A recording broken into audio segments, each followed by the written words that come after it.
कहावत है कि नाम में क्या रखा है, लेकिन जब बात सियासत की हो तो नाम ही सबसे अहम हो जाता है। इन दिनों देश में नाम बदलने के मुद्दे पर वार पलटवार का दौर तेज हो गया है और अब इसका असर महाराष्ट्र और कर्नाटक में भी देखने को मिल रहा है। मोदी सरकार ने राजीव गांधी खेल रत्न अवार्ड का नाम बदलकर मेजर ध्यानचंद के नाम पर किया, तो इस पर ऐसा सियासी विवाद शुरू हुआ कि महाराष्ट्र सरकार ने एक नए अवार्ड का ऐलान कर दिया, जबकि कर्नाटक में भी एक योजना का नाम बदलने पर बीजेपी और कांग्रेस में सियासत तेज हो गई है।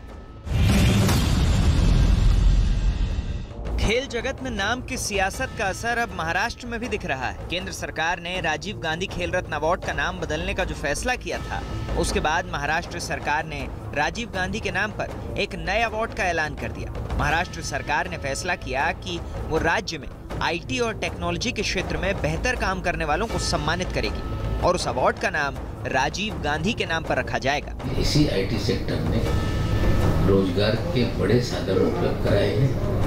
हमें लगता है भारत में कंप्यूटरीकरण के जनक के रूप में राजीव जी को जाना जाता है, इसीलिए हमने अवार्ड का नाम उनके नाम से रखा है। लेकिन राजीव गांधी भी अपने देश के पंतप्रधान थे, तो उनके लिए सम्मान होना चाहिए। हॉकी में 41 साल बाद मेडल जीतने के साथ साथ देश के खिलाड़ियों ने 7 पदक जीते। खिलाड़ियों के जुनून को सलाम करते हुए केंद्र सरकार ने खेल रत्न अवार्ड का नाम किसी राजनेता के बजाय हॉकी के जादूगर मेजर ध्यानचंद के नाम पर रखने का ऐलान किया। हालांकि कांग्रेस को यह फैसला नागवार गुजरा और वो इसे सियासी चश्मे से देखते हुए विरोध करने लगे। शिवसेना और एनसीपी ने राजीव गांधी खेल रत्न अवार्ड का नाम मेजर ध्यानचंद के नाम पर रखने का पुरजोर विरोध किया था और अब महाराष्ट्र में शिवसेना, कांग्रेस और एनसीपी की गठबंधन सरकार ने राजीव गांधी के नाम पर नए अवार्ड का ऐलान करके शायद सियासी डैमेज कंट्रोल की कोशिश की है।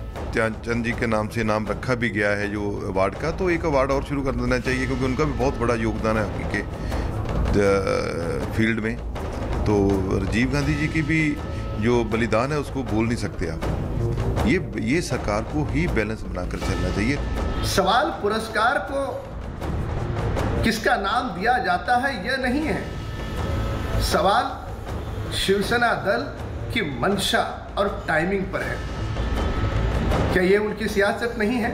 सियासत में नाम बदलने का दांव हमेशा से खेला जाता है। सड़कों से लेकर संग्रहालय तक और केंद्र से लेकर राज्यों की योजनाओं तक तमाम पार्टियां अपने राजनीतिक नफे नुकसान का हिसाब लगाते हुए ऐसी चीजों के नाम बदलती रहती हैं ताकि उसका सियासी फायदा मिल सके। असल में महाराष्ट्र सरकार ने आईटी एवं टेक्नोलॉजी का जो अवार्ड राजीव गांधी के नाम पर देने का फैसला किया है, अब वो सवालों के घेरे में आ गया है।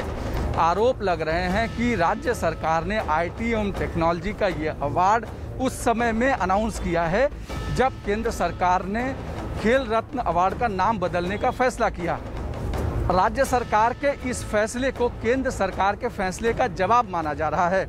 ऐसी ही कुछ सियासत कर्नाटक में भी चल रही है, जहां पर बीजेपी ने इंदिरा कैंटीन का नाम बदलकर अब अन्नपूर्णेश्वरी कैंटीन रखने की मांग तेज कर दी है।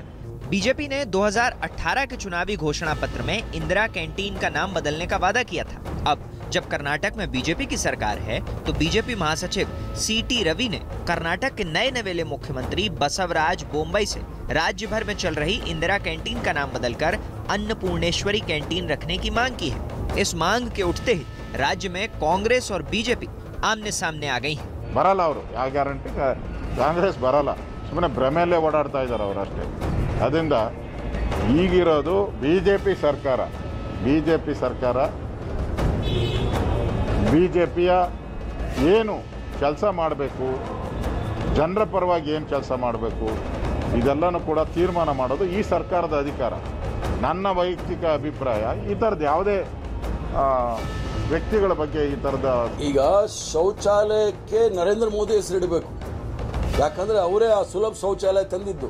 ಅಲ್ಲಿ ಮಹಾತ್ಮ ಗಾಂಧಿ ಅವರು ಕನ್ನಡಕ ಮಾತ್ರ ಅಲ್ಲಿ ತೋರಿಸಿದ್ದಾರೆ, ಅದಕ್ಕೆ ಹೆಸರಿಡಬೇಕಾಗಿರೋದು ಸೂಕ್ತವಾದ ಹೆಸರು ನರೇಂದ್ರ ಮೋದಿ ಅವರು ಶೌಚಾಲಯ ಅಂತ ಇಡಬೇಕು। कर्नाटक में इंदिरा कैंटीन की शुरुआत तत्कालीन मुख्यमंत्री सिद्धारमैया के नेतृत्व वाली पिछली कांग्रेस सरकार ने की थी। ये गरीबों के लिए खाने के लिए कम कीमत वाला तैयार भोजन मुहैया कराने की योजना है। जब बीएस येदियुरप्पा सत्ता में आए तो उन्होंने कैंटीन का नाम बदलने के मुद्दे पर विराम लगा दिया था, लेकिन नए मुख्यमंत्री बसवराज बोम्मई के सत्ता में आते ही ये मुद्दा फिर सुर्खियों में आ गया। सियासत में अवार्ड से लेकर योजनाओं तक के नाम बदलने का खेल इन दिनों ट्रेंड कर रहा है। हर कोई अपने अपने हिसाब से नाम बदलकर राजनीतिक संदेश देने की कोशिश में है। खेल रत्न का नाम बदलकर मेजर ध्यानचंद के नाम पर रखे जाने का मकसद एक महान खिलाड़ी को खेल रत्न की महानता से जोड़ना था, ताकि भविष्य में आने वाले खिलाड़ियों को भी प्रेरणा मिले। लेकिन इस बार ऐसी सियासत शुरू हो गई जो खत्म होने का नाम नहीं ले रही है।